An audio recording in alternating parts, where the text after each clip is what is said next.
La psicóloga Brenda Kunz para hacer referencia al tema de ludopatía, considerando que está muy en auge tomar por parte de los legisladores alguna responsabilidad en el sentido de legislar. Pero ¿cuánto se sabe de este tema? ¿Es nuevo?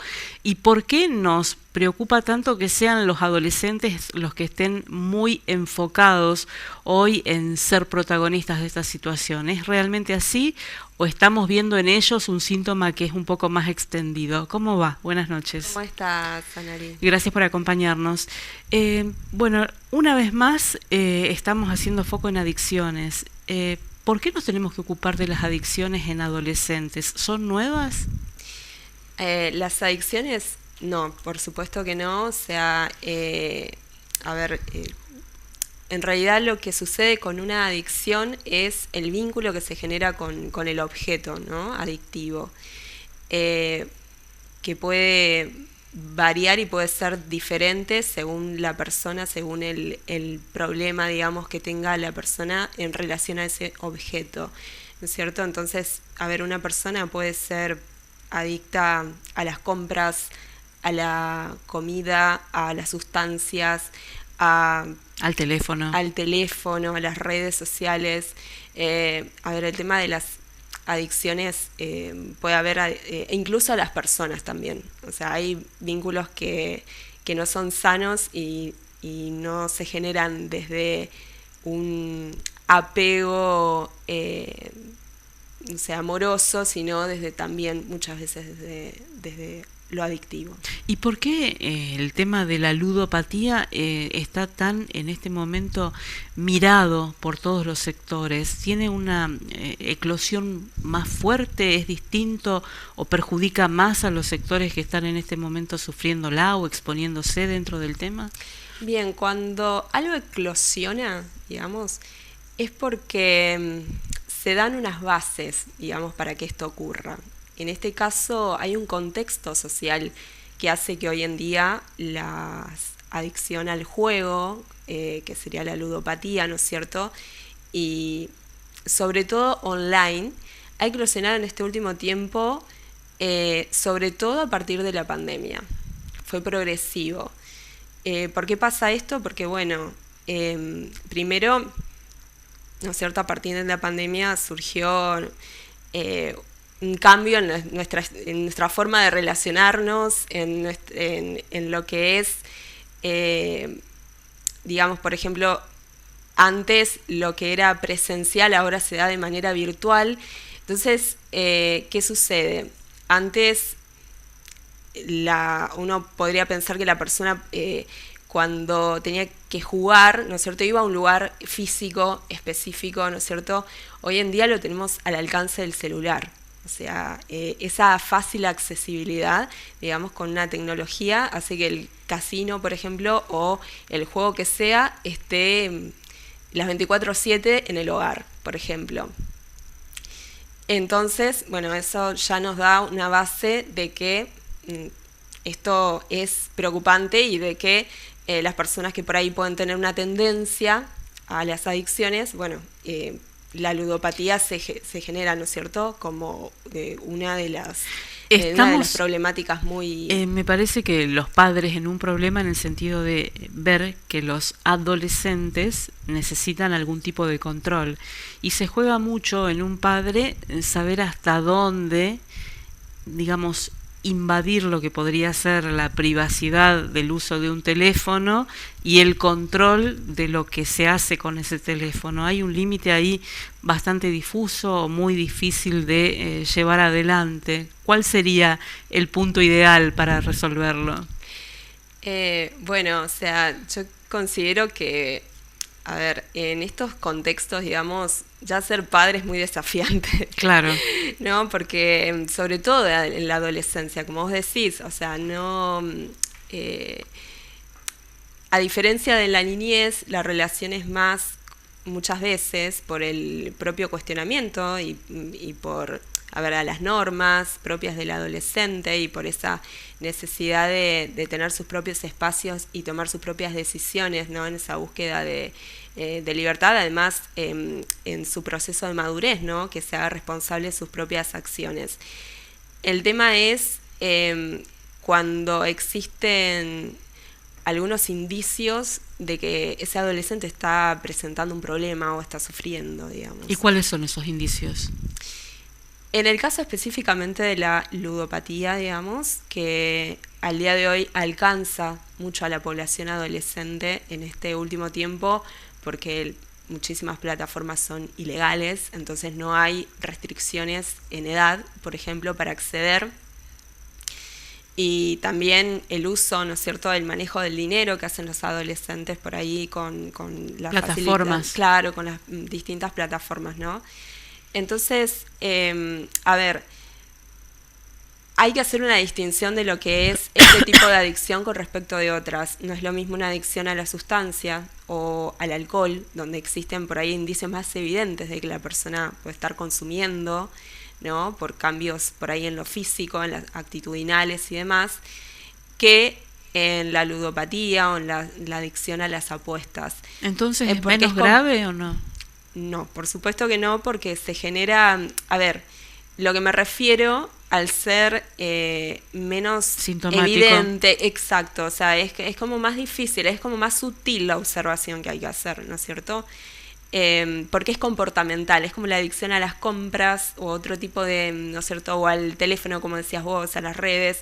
Entonces es a nivel del comportamiento que internamente en el cerebro se generan los mismos químicos, ¿sí? Esta cuestión de la búsqueda de estímulo, de dopamina y cada vez más, y que hace que la persona caiga en la trampa, ¿no es cierto?, ya, y en ese laberinto del que es muy difícil salir cuando ya está instalada la problemática. ¿Cómo un padre se puede dar cuenta en estos casos? Bueno, estar atento, por ejemplo, cuestiones específicas de este estilo de problema es, no sé, cuando hay un partido, o sea, si son apuestas deportivas, por ejemplo, que esté demasiado atento a los resultados del partido, esté chequeando el teléfono, o sea, ya ahí hay cuestiones como muy específicas del tema. Otra cuestión, bueno, o sea, en general los cambios en el comportamiento, en las actitudes, que se presentan por ahí con mayor ansiedad, con nerviosismo, o sea, que eso es propio por ahí de todas las adicciones. Una tendencia al aislamiento, tal vez, o sea, cuando ya la persona por ahí ha jugado bastante dinero, ya es como que no puede salir, digamos, del problema, entonces quizás tienda a aislarse por miedo a que le descubran o ser juzgado, ¿no es cierto? O esta cuestión de no poder pedir ayuda, ¿sí? Me quedo con esto de la observación fina, porque hay algunas cuestiones que están muy relacionadas a la adolescencia propiamente dicha, el aislamiento, el tratar de buscar algún lugar donde la intimidad sea justamente el ámbito para estar, o las dificultades para relacionarse con los adultos y el nerviosismo que eso acarrea. Bueno, es muy difícil, ¿no? Sí, también hay otra cuestión que tiene que ver, por supuesto, con el dinero, ¿no? Si por ahí sabemos que los adolescentes no ganan su dinero. Exacto, o por lo menos en la mayoría de los casos no. Entonces ahí poder estar atento a los movimientos financieros con las tarjetas. Por ahí existen muchas facilidades, lamentablemente, en este tipo de plataformas, pero la idea es enganchar a la persona. Entonces por ahí se pueden utilizar muchísimas maneras en que circule el dinero virtual. Otra cuestión es si por ahí, no sé, como padre se entera que le está pidiendo dinero a algún conocido, a algún familiar, y de repente, sí, pero si no le falta nada a este chico, ¿para qué quiere ese dinero? ¿No? O sea, ¿qué es lo que, por qué está pidiendo o está haciendo esto? Bueno, eso por ahí el uso también excesivo, como decía, esto, bueno, igual esto puede ser también parte de propia de la adolescencia, pero sí, bueno, estas cuestiones quizás más asociadas a lo que tiene que ver con esta problemática en sí, sobre todo de los movimientos financieros y demás. ¿Y cómo se trata una adicción como la ludopatía? Como, a ver, lo que tiene la ludopatía, a diferencia de las el resto de las adicciones quizás es esta parte que igual, a ver, no tiene tanto diferente porque en las otras también hay una cuestión del manejo de dinero, pero primero... ¿Prohibir sirve? Primero, es difícil darse cuenta, ¿no es cierto? Entonces ya ahí hay como un problema, ¿no? El poder que la persona pueda pedir ayuda cuando está atravesando esta situación, cuando ve que no puede salir, hay una cuestión que es propia de muchas personas con adicción, que es: no pasa nada, salgo cuando quiero. Eso es algo que se escucha muchísimo. Sí, también negar que existe un problema, que no es que se sale fácil porque ya hay un nivel, digamos, en la problemática donde están tomados los pensamientos, o sea, la persona se obsesiona con ese consumo problemático de lo que sea, de la sustancia, en este caso de las apuestas. Entonces, es como que no puede pensar en otra cosa y tampoco puede controlar sus acciones, ¿sí? O sea, existe este problema que toma la voluntad de la persona. Entonces, por eso es tan difícil salir, porque es algo donde esa compulsión lleva a que no pueda controlar sus impulsos, ¿sí? Y va afectando distintas áreas de su vida. De repente antes lo que le interesaba ya le deja de interesar, ¿no? O sea, es como que está muy pendiente de esto y genera como una sensación también de vacío, porque cada vez se busca más en esto, en el riesgo, y bueno, se entra en una dinámica que cada vez ocasiona menos placer cuanto más se lo busca. Y preguntaba si vale prohibir, porque estamos hablando de adolescentes, es decir, tienen la tutela de los padres, muchas veces el recurso económico dado por los padres. ¿Vale decir no podés acceder al teléfono, no podés acceder a la tarjeta, no podés acceder a la plataforma? Cuando está ya instalado el problema, por supuesto. O sea, a ver, cuando ¿sirve ya se y detecta, funciona? A ver, es un problema complejo y se debe tratar de distintas aristas. Primero, como padre, yo creo que no funciona hacerlo desde el miedo o desde el control, sino desde la seguridad, que es muy difícil porque decíamos esto de que es muy desafiante. Y hay muchos padres que hoy en día le temen a que sus hijos entren en un montón de riesgos, digamos, que lamentablemente hay en esta sociedad. Entonces, es más, a veces a los hijos también les temen los padres, ¿no? Sí, por supuesto, o sea, o por culpa, o no saber si lo que están haciendo lo están haciendo bien. Entonces, a ver, algo que a mí me sirve para graficar cómo debería ser la actitud es por ahí pensar en que cuando uno necesita apoyo no va a buscar algo que está enclenque, ¿sí? O sea, si yo como niño, como adolescente necesito decir lo que me pasa, expresarme, si veo mi papá, mi mamá que está desbordado, peor que yo cuando le cuento algo, claro, y yo no voy a poder exponer mi vulnerabilidad, no me voy a poder sentir escuchado, digamos, lo que me está pasando, porque no me está brindando eso que yo necesito, que es ese lugar de apertura, de escucha, de sentirme contenida, digamos, de no juzgada, ¿no? Y que en esto es muy necesaria la validación, o sea, es el problema que está atravesando la persona, no es algo que se hace contra los padres, o no es algo que, ¿no es cierto?, hay que identificar que la persona está teniendo un problema, y ya cuando partimos de esa base es acompañar, porque no se sale solo, o que la persona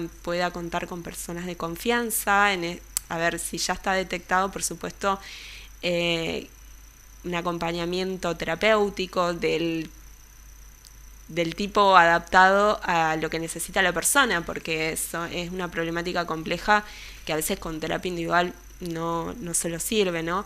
Pero sí cuando, a ver, una persona que no es responsable del uso del dinero y no se le puede dar, digamos, que tenga acceso, porque hace desastres. Y muchas veces incluso se busca la misma solución a los problemas, o sea, aunque parezca un poco ilógico desde afuera, porque pasa que hay una distorsión en la realidad, ¿no? No hay criterio de realidad cuando ya el problema está instalado. Entonces, se cree, por ejemplo, que pueden recuperar dinero apostando, siguiendo alimentando a través del círculo. Exacto. Entonces, no puede tener acceso y ahí, bueno, tratará de regular sus emociones con esto, ¿no? Con acompañamiento terapéutico, fijando, o incluso a veces en algunos casos quizás hasta con medicación, digamos, para manejar esto que es el craving, ¿no? Está como en esta necesidad de... Sirven muchas veces los grupos de autoayuda porque se sienten... Hay más contenidos, o sea, al otro le pasa lo mismo que a mí. Entonces, ¿cualquier grupo de autoayuda o con las mismas adicciones tiene que ser para que funcione mejor? Depende del lugar. A ver, en Esperanza, por ejemplo, ¿tenemos alguna alternativa para que alguien que está teniendo problemas con el juego sea escuchado puntualmente? En este momento en Esperanza no conozco algún lugar donde que sea un centro de atención específico. Ahí en Santa Fe, digamos, que sabemos de iglesias, de salud, ¿no? Integral, claro, sí, en comunidades que a muchas personas les sirve, ¿no es cierto? Pero bueno, en temas de salud emocional, no, o sea, atendiendo esta problemática, ¿no es cierto? Como dentro de lo que es la salud mental, no hay un lugar. Es que decís salud mental y me viene al recuerdo la entrevista que hicimos con las flamantes autoridades del SAMCO. Ajá. Y lo relaciono con la pandemia, que también parece que fue el punto de inflexión en lo que fue la demanda.